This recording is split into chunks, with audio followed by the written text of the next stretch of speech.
पिछले व्याख्यान में हमने मनुस्मृति के द्वितीय अध्याय में वर्णित जो ब्रह्मचारी है उसके नित्य कर्म के विषय में अध्ययन किया। साथ ही गुरु की प्रशंसा, गुरु की आज्ञा का किस प्रकार से उसे पालन करना चाहिए, गुरु की निंदा सुनने का उसके लिए निषेध बताया है ब्रह्मचारी के लिए, गुरु का कैसे वो अनुकरण करे और साथ ही जो गुरु है उस गुरु की किस प्रकार से वो आज्ञा का पालन करे, उस आज्ञा पालन की विधि, गुरु संभाषण की विधि, गुरु अभिवादन की विधि क्या है, इसके विषय में अध्ययन किया। साथ ही आज हम जो गुरु की पूजा है, तो स्वयं यदि ब्रह्मचारी गुरु की पूजा करता है, गुरु की अर्चना करता है, तो उसका क्या विधान है,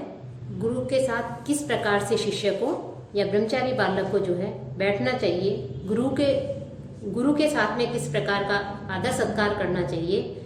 आदरणीय जन गुरु के समान, गुरुवत सम्माननीय आदरणीय जन कौन होते हैं और किस प्रकार से उसे सम्मान करे, गुरु पत्नी के अभिवादन विधि, गुरु पुत्र जो है उसके भी अभिवादन विधि का इसमें वर्णन किया है। तो आज हम इसके विषय में अध्ययन करें। तो अब जो गुरु है उस गुरु की ब्रह्मचारी जो है, जो शिष्य है, वो किस प्रकार से उनकी पूजा करे, उस पूजा का विधान क्या है, तो उसके विषय में बताते हुए महर्षि मनु कहते हैं, दूरस्थो न अर्चयेत एनम न क्रुद्धो न अंतिके स्त्रियः यान आसन स्तश्च एनम अवरुह्य अभिवादयेत। जो शिष्य है वो दूरस्थ है, दूरस्थ है कि दूर से, अर्थात दूर में स्थित, स्वयं दूर रह करके, क्रुद्ध है क्रोधित होकर के, अर्थात स्वयं दूर रहकर किसी अन्य मनुष्य के द्वारा और स्वयं क्रोधित होकर के किसी भी कारण से यदि वो क्रोधित है तो क्रोधित होकर के स्त्रियः अंतिके वा, और स्त्री के समीप बैठ कर के जो है एनम न अर्चयेत, जो शिष्य है उसे गुरु की पूजा नहीं करनी चाहिए। कि शिष्य स्वयं दूर रहकर अर्थात किसी अन्य मनुष्य के द्वारा गुरु की पूजा उसे नहीं करवानी चाहिए, क्रोधित होकर के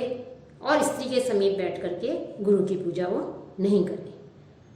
यान आसन स्थ, कि जो यान आदि है, सवारी आदि है और आसन आदि है, उस पर बैठा हुआ जो शिष्य है वो एनम अवरुह्य, उनसे उतर करके किसी यान से या आसन से उठ करके जो है वो अभिवादये, गुरु का अभिवादन करे, गुरु को प्रणाम करे।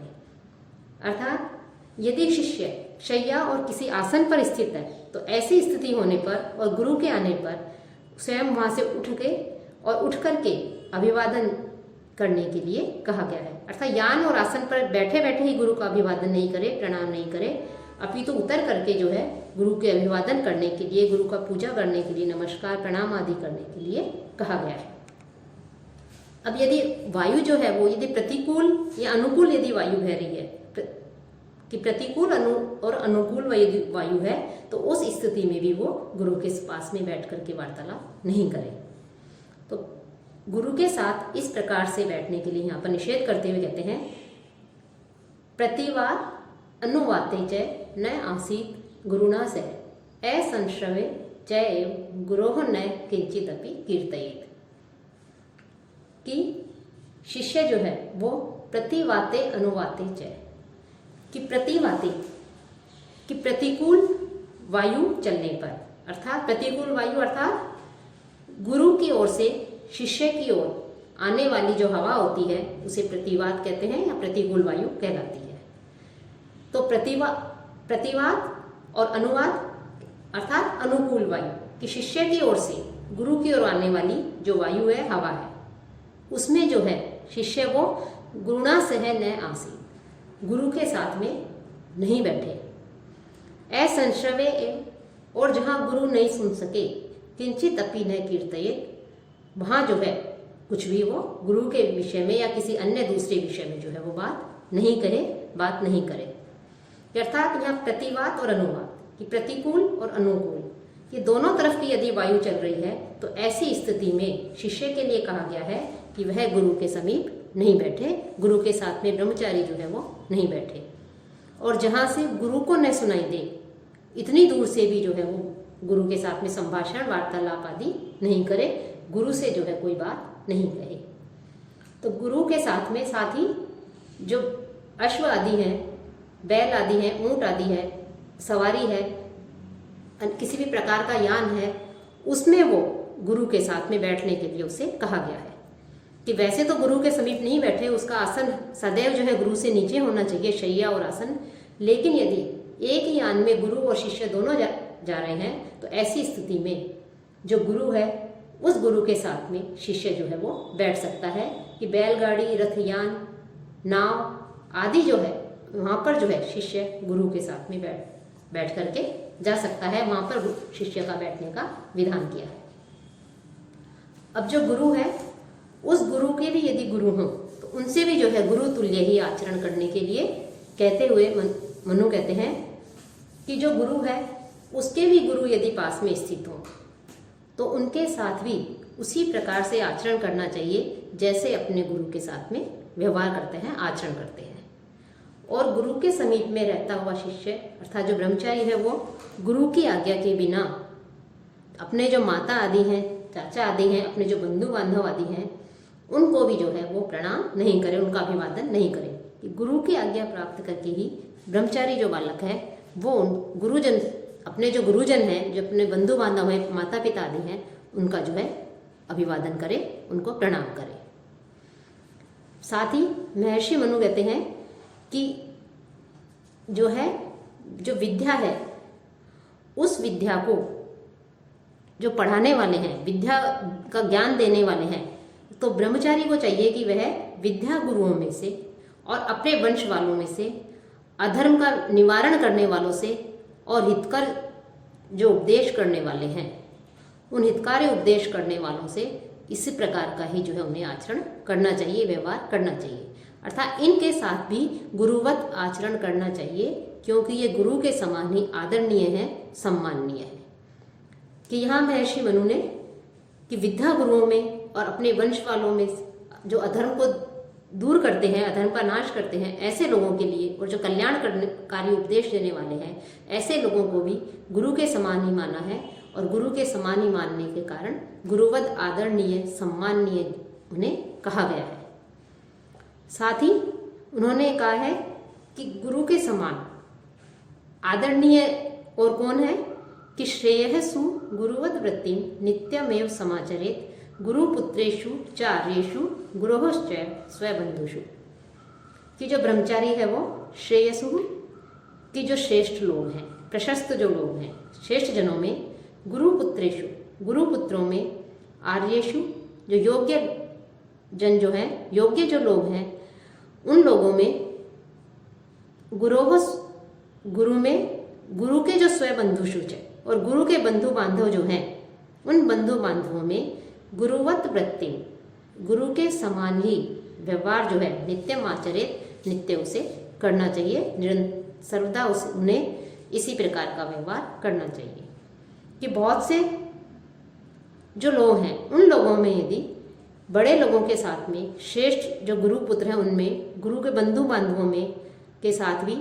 सर्वदा जो है गुरु के समान ही गुरुवत आचरण करने के लिए कहा गया है। कि विद्या आदि में श्रेष्ठ लोगों के साथ भी उसी प्रकार से आचरण करे जो ब्रह्मचारी शिष्य है वो जैसा अपने गुरु के साथ में करता है, क्योंकि ये सम्माननीय है, पूजनीय है। और गुरु के समान ही सम्माननीय और कौन है उनके लिए कह रहे हैं कि गुरु का पुत्र यदि छोटा हो या समान अवस्था वाला हो अथवा यज्ञ विद्या आदि में वो शिष्य हो, यज्ञ कर्म में वह गुरु के समान ही हो, तो वह सम्मान के पाने के योग्य है। कि गुरु का जो पुत्र है, ज्येष्ठ पुत्र है, वो तो सम्माननीय, आदरणीय है ही, लेकिन इसके अलावा गुरु का जो छोटा पुत्र है उस छोटे पुत्र को भी, चाहे वो अल्प वयस्क हो या समवयस्क हो या शिष्य ही क्यों न हो, अध्यापन करते हुए और यज्ञ कर्म में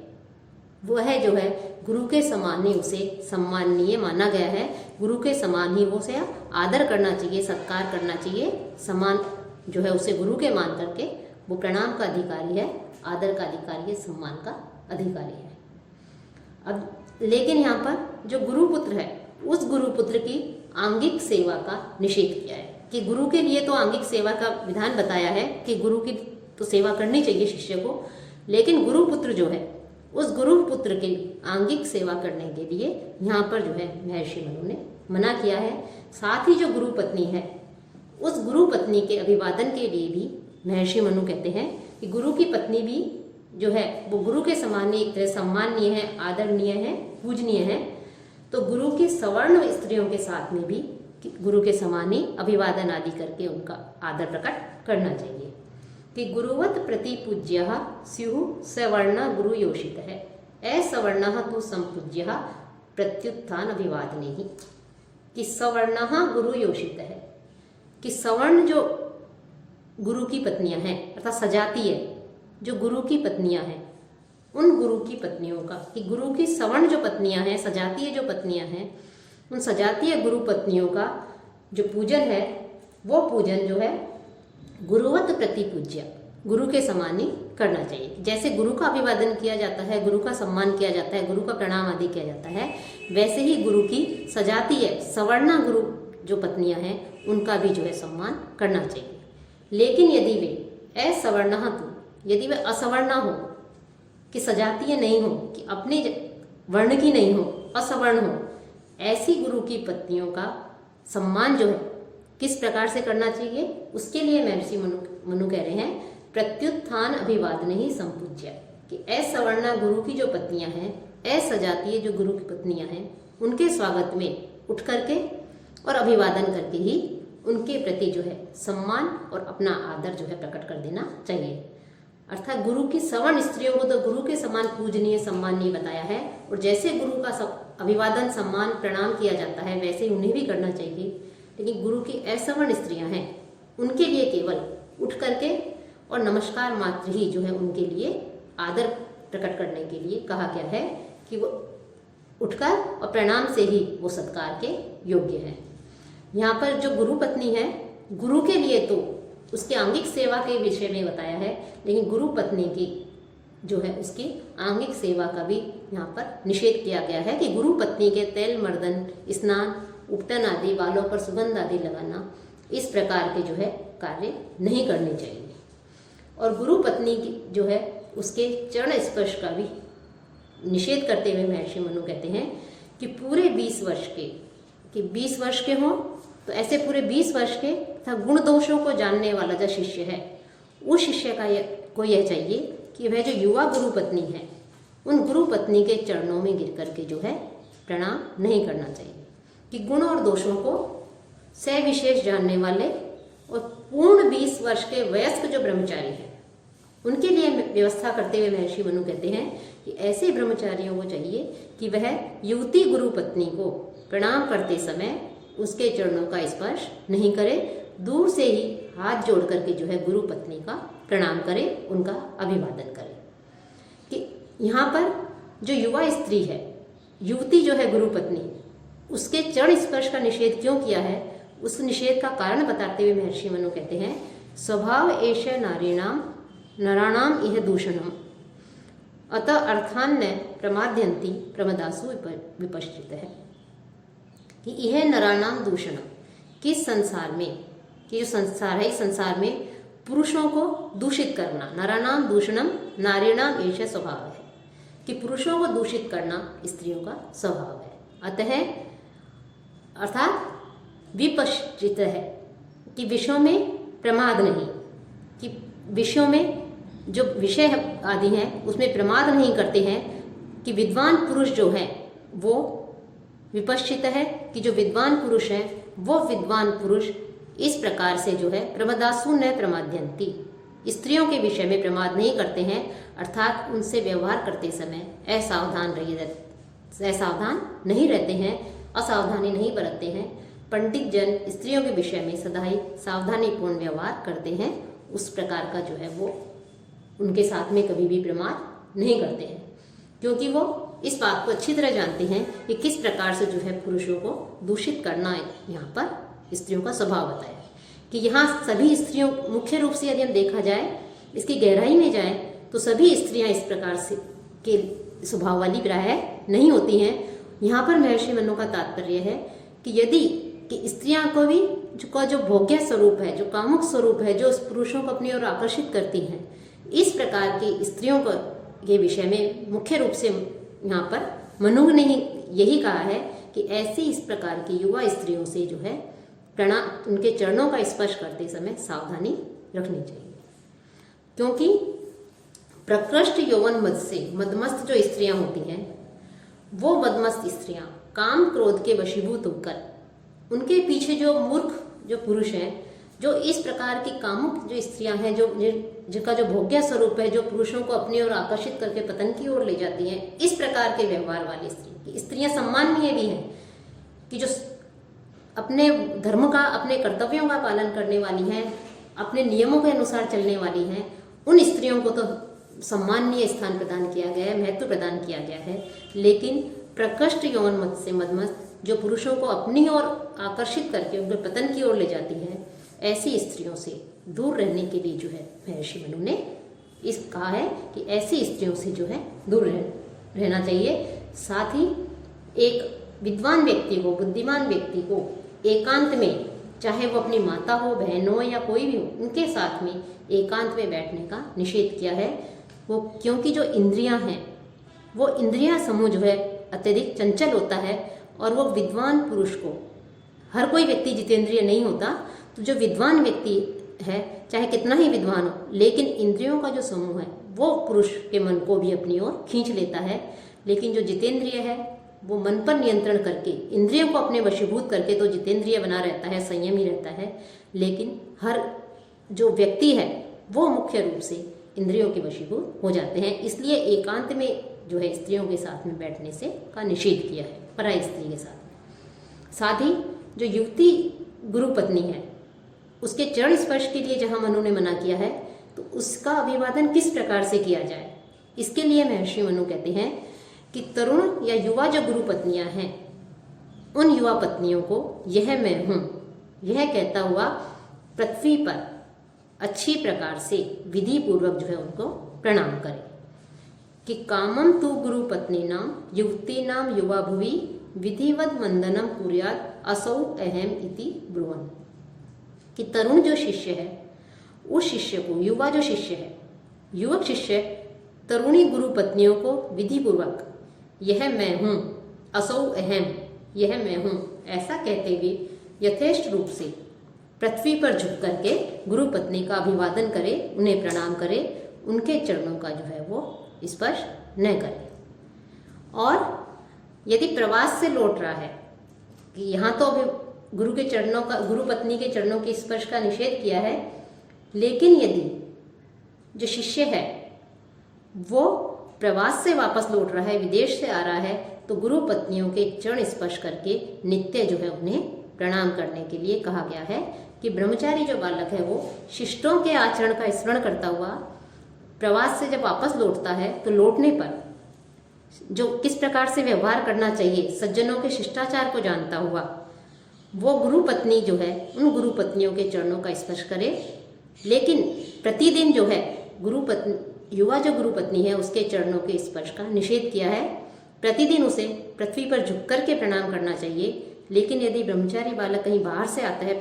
प्रवास से आता है, विदेश से आता है, तब उस समय गुरु जो पत्नी है उसके चरणों के स्पर्श के जो है वो कर सकता है। ये और उससे भिन्न अवसर पर नित्य प्रति जो विधि बताई गई है झुक करके, उस विधि से पृथ्वी पर झुक करके उसे प्रणाम करना चाहिए। अब गुरु की जो सेवा है, उस सेवा से क्या फल मिलता है कि गुरु का अभिवादन करने से, प्रणाम करने से, गुरु की सेवा करने से शिष्य को किस फल की प्राप्ति होती है, उसके लिए कह रहे हैं यथा खनन खनित्रेण नरो वाह यह अधिगच्छति तथा गुरुगताम विद्याम शुश्रूषु अधिगच्छति। यथा नर है कि जैसे जो मनुष्य है, यथा कि जैसे मनुष्य जो है वो खनित्रेण खननवारी, कि खनित्रेण खनन कि जो कुदाल होता है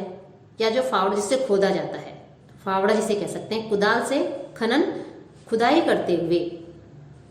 वारी अधिगच्छति जल को प्राप्त कर लेता है। कि जैसे कोई मनुष्य है वो कुदाल से या फावड़े से भूमि को खोदता है और खोद करके कुआं, तालाब या कुछ बावड़ी बना देता है और उससे जो है उसे जल की प्राप्ति होती है, जल प्राप्त कर लेता है। उसी प्रकार से शुश्रूषु गुरुगताम, शिष्य जो है वो गुरु सेवा में तत्पर रहता है, तो गुरु सेवा में तत्पर रहने वाला शिष्य विद्याम अधिगच्छति, शीघ्र ही जो है विद्या को प्राप्त कर लेता है। जिस विद्या को, जिस वेद का ज्ञान प्राप्त करना चाहता है, उस विद्या को, संपूर्ण विद्या को, कि गुरु में स्थित संपूर्ण विद्या को, संपूर्ण ज्ञान को जो है वो शिष्य प्राप्त कर लेता है। इसलिए शिष्य जो है उसे नित्य गुरु की सेवा करनी चाहिए, अभिवादन करना चाहिए, गुरु की आज्ञा का पालन करना चाहिए। साथ ही जो ब्रह्मचारी है वो मुंडे मस्तक वाला हो, अर्थात मूड अतः सर जो है उसको, केश जो है मुंडाए हुए हो, केश रहित हो, जटा रखे हो, अथवा शिखा जो है, जो चोटी जो है उसकी जटा बना रखी हो, और जटाधारी साधु हो अथवा शिखा की जटा रखने वाला ब्रह्मचारी हो, उसके गांव में रहते समय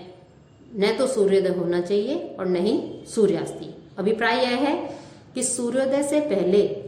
इस प्रकार के जो ये व्यक्ति हैं कि केश रहित, जटाधारी या शिखा की जटा रखने वाले जो हैं, ये लोग सूर्योदय से पहले जो है गांव में नहीं जाना चाहिए और सूर्यास्त के पश्चात जो है गांव में नहीं रुकना चाहिए। अर्थात सूर्योदय और सूर्यास्त इन दोनों के बीच में जो है वो गांव में निवास कर सकता है। सूर्योदय और सूर्यास्त के पहले और बाद में जो है वो गांव में नहीं रहे, केवल गांव से बाहर जाकर के अपने अग्निहोम, अग्निहोत्र आदि जो कर्म बताए हैं उन कर्मों को वो करे। और यदि ब्रह्मचारी को स्वेच्छा से सोते समय, अच्छा नियम तोड़ने का प्रायश्चित बताया है, यदि स्वेच्छा से सोते हुए यदि उसका सूर्योदय हो जाए ग्राम में, या अज्ञात रूप से सूर्यास्त हो जाए, तो उस दिन जप करते हुए उसे उपवास करने के लिए कहा गया है। ये उसके लिए प्रायश्चित है कि जिस ब्रह्मचारी को सोते हुए सूर्योदय हो जाए अथवा सूर्यास्त हो जाए, वह यदि दोष निवारण रूप प्रायश्चित करे तो पाप से मुक्त हो जाता है, और यदि दोष निवारण रूप ये प्रायश्चित नहीं करता है, तो प्रायश्चित का अनुष्ठान नहीं करता है, तो वह बहुत बड़े पाप का भागी बनता है, महत् पाप से वो युक्त हो जाता है। और यहाँ पर साथ ही महर्षि मनु जो है वो आचमन की महत्ता बताते हुए कहते हैं कि आचम्य प्रयतो नित्यम उभे संध्ये समाहित है, शुचौ देशे जपन जप्य अनुपासित, जप्यम जपन अनुपासित यथा विधि। कि जो आचम्य प्रयत है कि जल से आचमन करके, नित्यम समाहित है, नित्य नियमित रूप से एकाग्रचित होकर के, शुचौ देशे पवित्र देश में, पवित्र स्थान पर, जप्यम जपन कि प्रणव सहित जो सावित्री मंत्र है, गायत्री मंत्र है, ओंकार सहित जो गायत्री मंत्र है, उस मंत्र का जपन जप करते हुए उभय संधि दोनों समय जो है यथा विधि उपासित कि दोनों समय विधि पूर्वक संध्योपासना करें। यहाँ संध्योपासना की महत्ता बताते हुए महर्षि मनु कहते हैं कि ब्रह्मचारी को नियमित रूप से नित्य एकाग्रचित होकर के पवित्र स्थान पर ओंकार सहित गायत्री मंत्र का जप करते हुए प्रातः और सायंकाल दोनों समय संध्योपासना का विधान करना चाहिए, संध्योपासना करनी चाहिए। तो इस प्रकार से जो है उसे संध्योपासना करने के लिए महर्षि मनु ने कहा है कि शिष्य को नित्य प्रतिदिन जो है संध्योपासना करनी चाहिए। साथ ही जो धर्म, अर्थ, काम, मोक्ष, ये चार जो है पुरुषार्थ माने गए हैं कि मानव जीवन का जो लक्ष्य है, मानव जीवन का चरम लक्ष्य है धर्म, अर्थ, काम, मोक्ष। ये चार पुरुषार्थ मानव जीवन के परम लक्ष्य माने गए हैं। और प्रत्येक मानव धर्म करता है, जो पुण्य है, पुण्य लाभ देता है, धन अर्जन करता है, धन से काम की सिद्धि करता है, और अंततः उसे मोक्ष की प्राप्ति होती है, मुक्ति होती है, उसे जन्म मरण जो है उस जन्म मरण के बंधन से वो मुक्त हो जाता है। तो इस प्रकार से जो धर्म, अर्थ और काम यही पुरुषार्थ है। अतः धर्म पूर्वक अर्थ और अर्थ पूर्वक काम करना जो है श्रेयस्कर महर्षि मनु ने बताया है कि भिन्न भिन्न आचार्य हुए हैं, विभिन्न विद्वान हैं, उन विद्वानों के मत से जो त्रिवर्ग है, ये इन त्रिवर्गों का क्या स्वरूप है, इनका क्या महत्व है, इसके लिए कहते हुए जो महर्षि मनु है वो महर्षि मनु कहते हैं कि जो धर्म, कोई भी आचार्य हो वो धर्म, अर्थ को, और कोई अन्य विद्वान काम और अर्थ को, कुछ और विद्वान अर्थ और काम को जो है, कुछ धर्म को और कोई आचार्य जो है धर्म तथा अर्थ का साधन होने से अर्थ को ही श्रेय मानते हैं। कि कुछ विद्वान तो धर्म को श्रेष्ठ मानते हैं, कुछ धर्म अर्थ को श्रेष्ठ मानते हैं, कुछ काम अर्थ को श्रेष्ठ मानते हैं, कोई धर्म और अर्थ का साधन होने से अर्थ को ही कल्याणकारक श्रेयस्कर मानते हैं। लेकिन जो चारों पुरुषार्थ हैं, उन चारों पुरुषार्थों में जो त्रिवर्ग धर्म अर्थ और काम जो है, इन तीनों को ही श्रेष्ठ माना जाता है। ये तीनों ही जो है श्रेयस्कर हैं, ऐसा जो है महर्षि मनु का कहना है। कि वस्तुतः वैसे तो पुरुषार्थ चार हैं, धर्म अर्थ काम मोक्ष, लेकिन जो आचार्य हैं उन आचार्यों के मत, कुछ आचार्यों के मत से तो धर्म अर्थात त्रिवर्ग भिन्न भिन्न तरीके से जो है कल्याणकारी हितकारी होता है। लेकिन महर्षि मनु ने धर्म अर्थ और काम इन तीनों को ही समान भाव से समभाव से जो है उन्हें कल्याणकारी माना है, श्रेयस्कर माना है। कि धर्म अर्थ और काम ये तीनों ही जो है ये श्रेयस्कर हैं। तो इस प्रकार से इस त्रिवर्ग की महत्ता के विषय में, उसके स्वरूप के विषय में बताया है। और जो त्रिवर्ग जो है, इन तीनों वर्गों का धर्म अर्थ काम का जो है पालन करता है, वो निश्चय ही मानव जीवन का जो चरम लक्ष्य है, मोक्ष है, उसको जो है चतुर्थ पुरुषार्थ जो मोक्ष है उसको प्राप्त करता है। अब महर्षि मनु कहते हैं गुरुजन जो है उनके अपमान का उन्होंने निषेध किया है। कि गुरुजन जो है उनके अपमान का कभी भी हमें नहीं करना चाहिए। कि आचार्य च पिता च माता भ्राता च पूज्यः न अर्थन्य अपमंतव्या ब्राह्मणे विशेषतः है। कि आचार्य पिता, आचार्य था गुरु या आचार्य, और साथ ही साथ पिता माता और सहोदर बड़े भाई, अर्थात एक माता के उदर से उत्पन्न होने वाले ज्येष्ठ भ्राता आदि जो हैं, इनका अपमान जो है वो दुखी होकर भी नहीं करना चाहिए। कि पीड़ित अथवा दुखी व्यक्ति को भी आचार्य पिता माता और ज्येष्ठ भ्राता अर्थात सहोदर बड़े भाई का, चाहे वो किसी भी स्थिति में हो, पीड़ित कष्ट में हो, दुखी हो, लेकिन ऐसी स्थिति में भी कभी भी इन लोगों का जो है अपमान नहीं करना चाहिए। और विशेष रूप से तो जो ब्राह्मण है, उस ब्राह्मण को तो विशेष रूप से इन लोगों का अपमान करने से बचना चाहिए। कभी भी जो है कदापि इनका अपमान नहीं करना चाहिए। तो इस प्रकार यहाँ पर गुरु के महत्व के विषय में जो श्रेष्ठ जो लोग हैं, गुरुजन हैं, उनका किस प्रकार से सम्मान करना चाहिए उसके विषय में बताया है।